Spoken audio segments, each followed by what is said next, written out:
get you to the news, because we have to show you what Lucas Giolito did yesterday for the White Sox against the Pirates. Top of 7 with a no-no through 6. It looks like it's going to get broken up here by Brian Reynolds, but Tim Anderson has other thoughts, makes the great play as we take another look, preserving the no-hitter, and now it's going on to the 9th. Lucas Giolito, who was dominant in every way, had 12 strikeouts through 8 innings, and now looking to make history. Gerard Dyson, that's 13 strikeouts as they check it, and Giolito is 2 outs away. Jose Osuna, that's a can of corn. Here comes Adam Engel.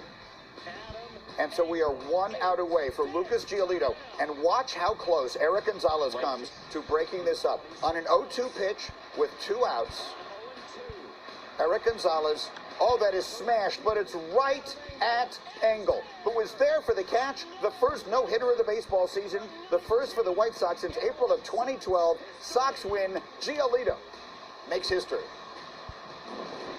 I always envisioned that I'd throw a no-hitter in the big leagues. Giolito got it done in a huge way. He did it by missing bats. He generated 30 swing and misses. That's the second most in a no-hitter since they've been tracking that stuff. Nolan Ryan, as you see, in 1990, the only one who had more. It was actually the most swing and misses by any pitcher in any game since James Paxton 2 years ago. In the NBA's bubble involved that man, Luka Doncic, who has been the story of the playoffs, playing again without Kristaps Porzingis and trying again to knock off the Clippers. But on this night, it would be all L.A. Kawhi Leonard feeling it early. Luka Doncic, they're all over him defensively. Here's one of his 5 turnovers on the night. The Clippers would start to roll, and they would never look back. You take a look here. That's Paul George. What a sight for sore eyes that is. He had a huge night. Kawhi and Paul George combining for 24 in the first quarter. Clippers now up 26 in the third. How about Paul George? How about a bounce back? 35 points for him last call. There's a challenge. Who's shooting the foul shots? Rick Carlisle doesn't like it.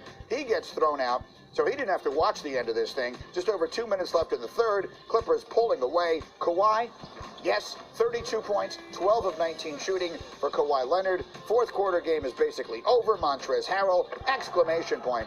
Doncic had 22, but the Clippers never look back. 154-111, the final score last night. And if the Clippers play like they did last night, they could be set up for quite the run here. 154 points they scored, third most in a single playoff game in NBA history, and the most in franchise history. And so, 76ers general manager Elton Brand says there are no plans to trade Ben Simmons or Joel Embiid. He acknowledges the team lacked intensity at times, part of the reason for their bad record on the road this year before the seeding games began. Yesterday, our Bruce Bowen was on this program talking about Embiid. We'll play that for you a little bit later. Meanwhile, in the action on the floor last night, Jamal Murray continued his ridiculous run in the bubble. Scored 42, added 8 assists, 8 boards. Nuggets beat the Jazz by 10. They forced a game 6. He's the first player since 1977 to record back-to-back 40-point playoff games with no turnovers. And then as we open the show, Paul George scored 35, a huge bounce-back game for him. Kawhi Leonard scored 32. Clippers beat the Mavs 154-111. Here was Paul George after the game. Whatever it was, I mean, the bubble got the best of me. I was just in a dark place. I really wasn't here. I checked out. So these past couple games, it was just difficult.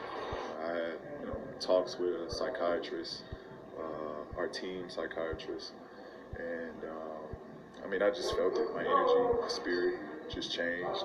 I felt just in a great place, and that's all I needed. That's all I needed. I drowned out the noise, and I came here and I knew what my job was. I left it all on that court, and when I got off the court, I checked out, and now I'm ready to move forward.